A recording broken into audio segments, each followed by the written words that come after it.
ယခုဥပါဒကဥပါတိကဆိုတဲ့တရားဓမ္မတွေကဒီမြတ်စွာဘုရားကိုရည်စူးပြီးတော့ဘုရားပွဲလုပ်ကြတယ်အဲ့ဒီဘုရားပွဲလုပ်တဲ့အခါမှာဘုရားပွဲလာတဲ့ဥပါဒကဥပါတိကဘောင်းကဘုရားကိုဘလောက်များလေးလေးစားစားနဲ့ရှိကြကြပါတော့မြတ်စွာဘုရားကတိတ်တိတ်ဆိတ်ဆိတ်နဲ့ကျောင်းတော်ဆောက်တဲ့အခါမှာမြို့ရွာနဲ့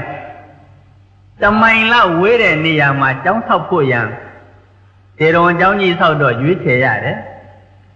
ယခုမြတ်စွာဘုရားရဲ့ကျောင်းတော်ထဲမှာမြတ်စွာဘုရားရဲ့ကျောင်းဝိုင်းဆိုတဲ့ဘုရားဝိုင်းထဲမှာဇတ်ရုပ်သေးအမျိုးမျိုးနဲ့ဘုရားပူဇော်တယ်လို့ဆိုတာဟာဘုရားကိုလေးစားတာလားဘုရားထဲမှာလူရှုပ်အောင်တွေးဆောင်တာလားဒါမဟုတ်ဘူးနော်သာသနာကွယ်ကြောင်းကိုဖြစ်နေလို့ဘုန်းကြီးကပြောတာနော်ပြီးတော့တဖန်မြတ်စွာဘုရားကိုဒီဆွမ်းတော်ကြီးကတ်တယ်လို့ဆိုတယ်မြတ်စွာဘုရားတတ်တော်သင်္ချာမရှိတော့တဲ့အခါမှာဆွမ်းတော်ကတ်လို့ရှိရင်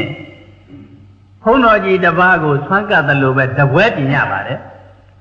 အဲ့ဒီပြင်တဲ့ပွဲကိုမှမြတ်စွာဘုရားရဲ့ဝေယဝိသပြုစုပြီးတော့နေတဲ့ယဟန်သင်္ကာရှိရင်ယဟန်သင်္ကာကစားရပါတယ်ယဟန်သင်္ကာမရှိလို့ရှိရင်ဘုရားရဲ့ဝေယဝိသပြုနေတဲ့ဥပါဒကဥပါတိကမတွေစားရပါတယ်ယခုလိုဝက်သားတုံးကြီးကြက်ကောင်းလုံးကြောကြီးမဟုတ်ပါဘူးပြီးတော့တကယ်ဟိုရှင်းတော့ကနတ်တင်ရကရောပြီးတော့ဘုရားကိုသွန်းတော်တင်တယ်လို့ဆိုတဲ့ဥစ္စာဟာဘာသာကြားတွေကမြင်တော့ဘယ်နဲ့ဖြစ်သွားသလဲဘယ်နဲ့လဲဒါ